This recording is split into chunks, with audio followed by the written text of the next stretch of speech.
In the 1970s, when interactive terminals were introduced, everything was a command line interface where you had to know the commands and type them and you'd get responses in text. In the 1980s, graphical user interfaces were introduced by people like Apple. And now we're seeing a move towards conversational user interfaces where people can type natural language and get back responses to those requests. I think everybody is familiar with graphical user interfaces. It's what you have on your phone and on most computers, where you use your fingers or a mouse with a cursor to move things around the screen, to enter boxes, push buttons, and so on. There are many really good use cases for GUIs. A few offhand are commonly repeated activities, when you're entering highly structured input, when you have restricted input situations where there are only a few choices. All of those and many more are good for a GUI.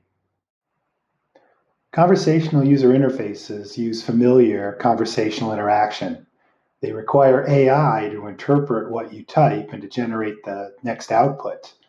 They're initially made common with assistants such as Siri and Alexa. There are many use cases that are really optimized for conversational user interface. A few offhand are content creation, customer service and support, and situations that are either hands-free or site limited.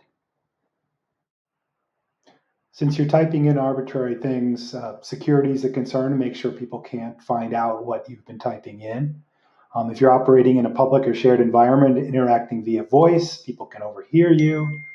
And since what you're entering is processed via AI, any generative AI that comes from that could produce hallucinations, and the system has to handle that smoothly.